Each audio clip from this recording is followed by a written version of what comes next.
வெற்றி வேட்பாளர்கள் திரு செல்லசுவாமி அவர்களுக்கும் தோழர் செல்லசுவாமி அவர்களுக்கும் சகோதரர் திரு ராஜேஷ்குமார் அவர்களுக்கும் திரு வேட்பாளர் திரு பிரவீன் அவர்களுக்கும் சகோதரி தாரகை தட்பட் அவர்களுக்கும் அவர் நம்முடைய மாவட்ட கழக செயலாளர் திரு மனோ தங்கராஜ் அவர்களுக்கும் ஒன்றிய நகர பேரூர் கழக செயலாளர்கள் Arulananda George, John Bright, Johnson, Subihan, Selvakumar, Cholarajan,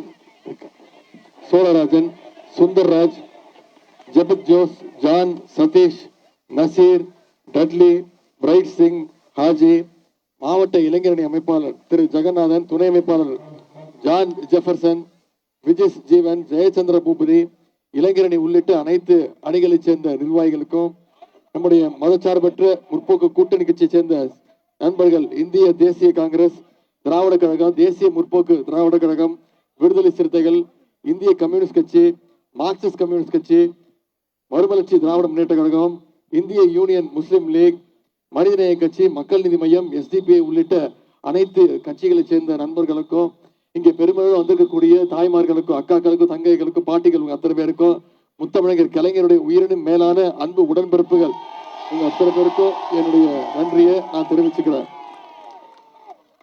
இன்றைக்கு இந்த பத்மநாபபுரம் தொகுதிக்கு வருகை தந்து நம்முடைய மார்க்சிஸ்ட் கம்யூனிஸ்ட் கட்சியை சேர்ந்த வெற்றி வேட்பாளர் திரு செல்லசாமி அவர்களுக்கு நீங்கள் எல்லாம் அறிவால் சுத்தியல் நட்சத்திர சின்னத்துல வாக்களிச்சு இந்த சட்டமன்ற தேர்தலில் இந்த பத்மநாபபுரம் தொகுதியில மிகப்பெரிய வெற்றியை நீங்க எல்லாம் தேடி தருவீங்கன்னு உங்களை எல்லாம் கேட்டு வந்திருக்கிறேன்.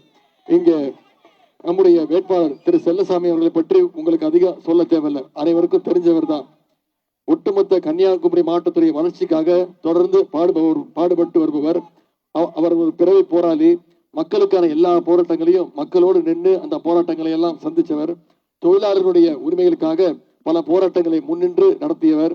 உங்களுக்காக எந்த கோரிக்கையா இருந்தாலும் நீங்க திரு செல்லசாமி அவர்களிடம் சொல்லலாம். அவரை நீங்க தேடி போக வேணாம், அவரே உங்களை தேடி உங்கள் வீடு வந்து உங்களுக்கு என்ன தேவைங்கிறத தெரிஞ்சு அதை நிச்சயம் செஞ்சு கொடுப்பார். ஏன்னா அவர் வீட்டில் இருக்கிறத விட என்னைக்குமே களத்துல உங்களோடு மக்களாக இருக்கக்கூடியவர் தான் திரு தோழர் செல்லசுவாமி அவர்கள். தன்னுடைய செயல்பாடுகளால அனைத்து தரப்பினுடைய நன்மதிப்பையும் பெற்றவர். அவருடைய குரல் நிச்சயம் இந்த முறை சட்டமன்றத்தில் ஒலிக்க வேண்டும். அதற்கு நீங்க அத்தனை பேரும் இந்த வர்ற தேர்தலில் அறிவால் சுத்தியல் நட்சத்திர சின்னத்துல மிகப்பெரிய வாக்கு வித்தியாசத்தை திரு செல்லசுவாமி அவர்களை நீங்க ஜெயிக்க வைக்க வேண்டும் என்று நான் கேட்டுக்கொள்கின்றேன். இந்த பத்மநாபபுரத்துல நாம மீண்டும் வந்து ஒரு வாய்ப்பு கொடுங்க, நம்முடைய மதச்சார்பற்ற முற்போக்கு கூட்டணிக்கு வாய்ப்பு கொடுங்கன்னா எந்த உரிமையில வந்து கேட்கிறேன். ஏற்கனவே இந்த தொகுதிக்கு நம்முடைய சட்டமன்ற உறுப்பினர் இருக்கக்கூடிய அமைச்சர் திரு அண்ணன் மனோ தங்கராஜ் அவர்கள் பல்வேறு திட்டங்களை கொண்டு வந்து சேர்த்திருக்கிறாரு, உங்களோடு இருந்திருக்கிறார். அந்த உரிமையில உங்களை எல்லாம் சந்திச்சு வாய்ப்பு கேட்க வந்திருக்கிறேன். உதாரணத்திற்கு சில திட்டங்களை மட்டும் இங்க குறிப்பிட விரும்புகிறேன். 7 கோடி ரூபாய் மதிப்பீட்டுல அருவிக்கரையிலிருந்து மாத்தூர் தொட்டி பாலம் வரைக்கும் இன்னைக்கு உயர்மட்ட இணைப்பு பாலம் அவர் கட்டுக் கொடுத்தது நம்முடைய திராவிட மாடல் ஆட்சியில. அருவிக்கரையிலிருந்து மாத்தூர் தொட்டி பாலம் வரைக்கும் இன்னைக்கு உயர்மட்ட இணைப்பு பாலம்.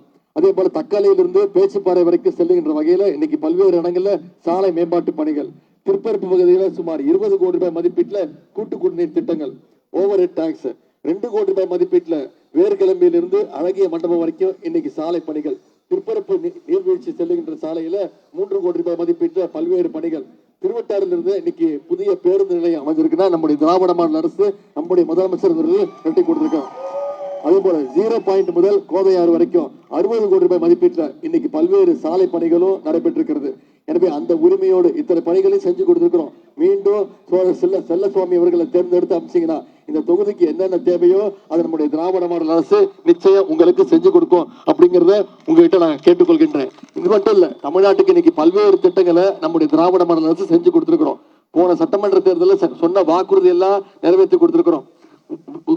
உதாரணத்துக்கு 2-3 திட்டங்களை மட்டும் சொல்ல விரும்புறேன்.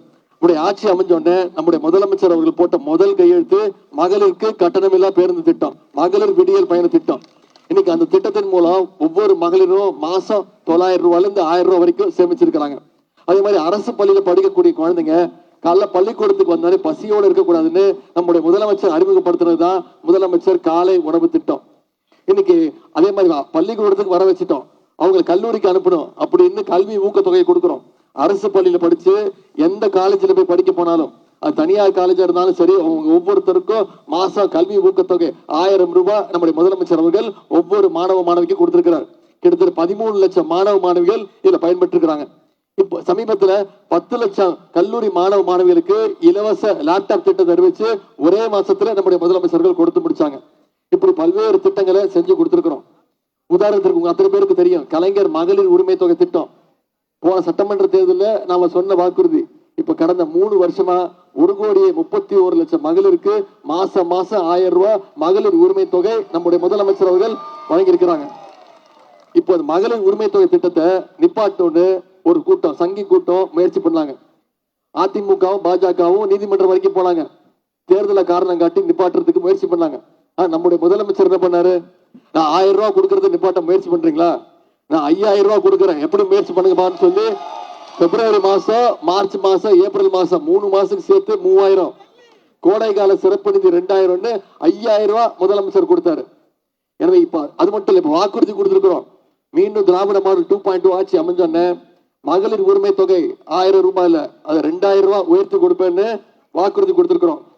அதே மாதிரி முதலமைச்சர் காலை உணவு திட்டம் 5ஆம் வகுப்புல இருந்து 8ஆம் வகுப்பு வரைக்கும் உயர்த்தி தருவோம்னு வாக்குறுதி கொடுத்திருக்கிறோம். இப்படி பல்வேறு திட்டங்கள் சொல்லியிருக்கிறோம். கலைஞர் கனவு இல்ல திட்டம் கட்டி கொடுக்கப்படும் 10 லட்சம் பேர் கொடுக்கும்னு சொல்லியிருக்கிறோம். அடுத்த 5 வருஷத்துல 35 லட்சம் கல்லூரி மாணவ மாணவிகளுக்கு இலவச லேப்டாப் திட்டம் கொடுப்போம்னு சொல்லியிருக்கிறோம். கல்வி ஊக்கத்தொகை 1000 ரூபாயிலிருந்து 1500 ரூபாய் உயர்த்தி கொடுப்போம்னு சொல்லியிருக்கிறோம். கல்வி ஊக்கத்தொகை 1000 ரூபாயிலிருந்து 1500 ரூபாய் உயர்த்தி கொடுப்போம்னு சொல்லியிருக்கிறோம். கலைஞர் கனவு இல்ல 10 லட்சம் பேர் கட்டி தருவோம்னு வாக்குறுதி கொடுத்திருக்கிறோம். எல்லாத்த விட முக்கியமான ஒரு வாக்குறுதி கொடுத்திருக்கிறோம். உங்களுக்கு தெரிஞ்சிருக்கும், ஆட்சி அமைஞ்சோடனே நம்முடைய முதலமைச்சர் அவர்கள் அனைத்து மகளுடைய கைகளையும் 8000 ரூபாய் நம்முடைய முதலமைச்சர் அவர்கள் கொடுத்துருவாங்க. அந்த 8000 ரூபாய் மகளிர் நீங்க முடிவு செஞ்சுக்கலாம். வீட்டுக்கு என்ன தேவையோ, மின்சாதன பொருட்கள் என்ன தேவையோ அதை நீங்களே முடிவு பண்ணி நீங்களே வாங்கிக்கலாம். இந்த திட்டங்கள்லாம் நிறைவேற்றப்படணும்னா மீண்டும் நம்முடைய திராவிட மாடல் 2.2 ஆட்சி அமையணும். அதற்கு இந்த 4 தொகுதியிலையும் பத்மநாபபுரம் தொகுதியில தோழர் செல்லசாமி அவர்களுக்கு அறிவால் சுத்தியல் நட்சத்திர சின்னத்திலையும், கிள்ளியூர் தொகுதியில சகோதரர் ராஜேஷ்குமார் அவர்களுக்கு கை சின்னத்திலையும், விலவங்கோடு தொகுதியில சகோதரர் பிரவீன் அவர்களுக்கு கை சின்னத்திலையும், குளச்சல் சட்டமன்ற தொகுதியில கை சின்னத்துல சகோதரி தாரகை தட்பட் அவர்களுக்கும் வாக்களிச்சு நீங்க மிகப்பெரிய வெற்றியை தேடி தரணும்னு உங்களை எல்லாம் நான் அன்போடு கேட்டுக்கிறேன். அது வர இருக்கக்கூடிய சட்டமன்ற தேர்தல் நம்முடைய முதலமைச்சர் அவர்கள் தொடர்ந்து சொல்ற மாதிரி தான். இந்த சட்டமன்ற தேர்தல் சாதாரண தேர்தல் இல்ல, இது டெல்லி அணி வெர்சஸ் தமிழ்நாடு அணி. டெல்லி அணி ஜெயிக்குதா தமிழ்நாடு அணி ஜெயிக்குதாங்கிறத இந்த தேர்தலில் நாம நிரூபிச்சு காட்டணும். நாம ஏன் டெல்லி அணின்னு சொல்றோம், நான் இவ்வளவு திட்டங்கள் சொல்றேன்னு, இவ்வளவு நல திட்டங்கள் செஞ்சிருக்கிறோம், இவ்வளவு திட்டங்கள் கொண்டு வந்திருக்கிறோமே. யோசிச்சு பாருங்க, ஒன்றிய பாஜக அரசு தமிழ்நாட்டுக்குன்னு ஏதாவது திட்டங்கள் ஒதுக்கி இருக்காங்களா? நம்ம கேட்கிற நிதி கொடுக்குறாங்களா? எந்த உதவியும் செய்யறது இல்லை, எந்த திட்டங்களும் வர்றது இல்லை. இப்ப தேர்தல் வருதுங்கிறோடனே மோடி அவர்கள் வராரு. நாளைக்கு இங்க கன்னியாகுமரி வராரா? வரும்போது கேளுங்க, தமிழ்நாட்டுக்கு என்ன திட்டங்கள் கொடுத்தீங்கன்னு கேளுங்க. எந்த திட்டமும் கொடுக்கறது இல்லை. கல்வி நிதி வர வேண்டிய நிதி ஒதுக்கீடு செய்யல. மும்மொழி கொள்கை ஏத்துக்கிட்டாதான் தமிழ்நாட்டுக்கு தர வேண்டிய நிதியை கொடுப்பேன்னு சொல்றாங்க. மும்மொழி கொள்கைன்னு சொல்லிட்டு மீண்டும் தமிழ்நாட்டுக்குள்ள ஹிந்தி திணிப்பை எப்படியாவது கொண்டு வரணும்ன்ற முயற்சியில இன்னைக்கு ஒன்றிய அரசு ஈடுபட்டுக்கிட்டு இருக்கு. அதனால நம்முடைய தலைவர் மீண்டும் சொல்றது மாதிரி நம்முடைய தமிழ்நாடு என்னைக்குமே டெல்லிக்கு அவுட் ஆஃப் கண்ட்ரோல் தான் அப்படிங்கறத இந்த தேர்தல் மூலம் நிரூபிச்சு காட்டும். செஞ்சு காட்டுவோமா? போட்டோ கேட்டீங்கல்ல, எங்க இந்த போட்டோக்கும் எனக்கும் எந்த சம்பந்தமும் இல்ல, இது நீங்க விருப்பப்பட்டு கேட்கறதுனாலதான். இதான் அந்த போட்டோ.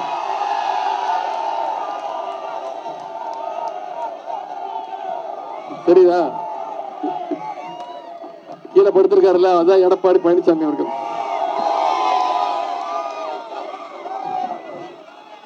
இப்படிதான் 2017ஆம் ஆண்டு அவர் முதலமைச்சர் ஆனாரு. இதைத்தான் நான் சொன்னேன், நீங்க மக்களை சந்திச்சு முதலமைச்சர் ஆகல, காலில் விழுந்து முதலமைச்சர் ஆனீங்க, அந்த அம்மா காலை பிடிச்சு முதலமைச்சர் ஆனீங்கன்னு நான் சொன்னேன். அவர் இப்ப கேட்கிறார், ஆமா காலில் விழுந்தது உண்மைதான், என்ன தப்புன்னு கேட்டாரு. நான் காலில் விழுந்தது தப்புன்னு சொல்லவே இல்லை, அந்த அம்மா காலை வாரி விட்டீங்கல்ல அதைத்தான் தப்புன்னு சொல்றான். அந்த அம்மா ஜெயலலிதா அம்மா இருந்த வரைக்கும் அந்த அம்மாவோட காலு, அந்த அம்மா இறந்ததுக்கு அப்புறம் சசிகலா அம்மா காலு, சசிகலா அம்மா ஜெயிலுக்கு போனோன்னே டிடிவி தினகரன் காலு. இப்ப எல்லார் காலையும் விட்டுட்டு நான் டெல்லியில போய் மோடி காலை தான் பிடிச்சி தொங்குவேன்னு தொங்கிட்டு இருக்கிறாரு. திரு எடப்பாடி பழனிசாமி அவர்களுக்கு இந்த தேர்தலில் அவரோட கூட சேர்ந்து வர்றாங்க. டெல்லி அணின்னு சொல்றேன்ல, பிஜேபி தமிழ்நாட்டுக்குள்ள என்னைக்குமே நம்ம நுழைய விட மாட்டோம். அவங்களுக்கு தெரியும் நுழைய விட மாட்டோம்னு தெரியும். அதனாலதான் இன்னைக்கு அதிமுகங்கிற போர்வை போத்திக்கிட்டு இன்னைக்கு பிஜேபி தமிழ்நாட்டுக்குள்ள எப்படியாவது நுழையணும்னு முயற்சி பண்ணிட்டு இருக்காங்க. இந்தியாவில் இருக்கக்கூடிய பல மாநிலங்கள்ல பாஜக கண்ட்ரோல் எடுத்துட்டாங்க. ஆனா தமிழ்நாட்டுக்குள்ள மட்டும் நுழைய விட மாட்டேங்கிறோம். ஏன்னா தமிழ்நாடு என்னைக்குமே சுயமரியாதை மண். நாம யாருக்கும் அடிமையா இருக்க மாட்டோம். யாரா இருந்தாலும் கேள்வி கேட்போம். இன்னைக்கு கூட நம்முடைய தலைவர் அவர்கள் சொல்லியிருக்கிறாங்க, 16ஆம் தேதி நாடாளுமன்றத்தை கூட்டிட்டு இருக்கிறாங்க. எதுக்கு? தொகுதி மறுவரையறை, டீலிமிட்டேஷனை கொண்டு வராங்க. அது கொண்டு வந்தாங்கன்னா 39 தொகுதி நாடாளுமன்ற தொகுதி தமிழ்நாட்டில இருந்து குறைக்கப்பட்டு 32 ஆக்கப்படும். எண்ணிக்கை குறைக்கிறாங்க. இதை நம்முடைய முதலமைச்சர் அவர்கள், இந்தியாவிலேயே முதலமைச்சர், முதல் தலைவர், ஒரு வருஷத்துக்கு முன்னாடியே இந்த பிரச்சனையை பேச ஆரம்பிச்சது நம்முடைய தமிழ்நாடு தான். இப்படி இந்தியாவுக்கே எடுத்துக்காட்டா இருக்கக்கூடிய நம்முடைய முதலமைச்சர் அவர்களை மீண்டும் முதலமைச்சராக்கக்கூடிய தேர்தல் தான் வர்ற ஏப்ரல் 23. இன்னைக்கு தேதி 14. இன்னும் நம்முடைய கைகள்ல 8 நாட்கள் இருக்கு. இந்த 8 நாட்களும் நீங்க வந்திருக்கக்கூடிய ஒவ்வொருத்தரும் உங்களுடைய பகுதிகளில் இருக்கக்கூடிய ஒவ்வொரு வீட்டுக்கு போங்க, ஒவ்வொரு வாக்காளரையும் சந்திங்க. ஏன் நம்முடைய கூட்டணி கட்சி சின்னம் அரிவாள் சுத்தியல் நட்சத்திர சின்னத்துக்கு ஏன் வாக்களிக்கணும்?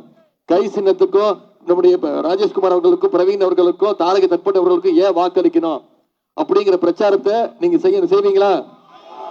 அடுத்த 8 நாட்கள் இந்த பிரச்சாரத்தை நீங்க ஒவ்வொருத்தரும் ஒவ்வொரு வாக்காளரும் சந்திச்சு கேட்டீங்கன்னா நிச்சயம் இந்த கன்னியாகுமரி மாவட்டத்தில் இருக்கக்கூடிய அனைத்து தொகுதியிலையும் நம்முடைய மதச்சார்பற்ற முற்போக்கு கூட்டணி மிகப்பெரிய வெற்றியை நிச்சயம் அடையும். அந்த 6க்கு 6 நிச்சயம் செஞ்சு கொடுப்பீங்களா?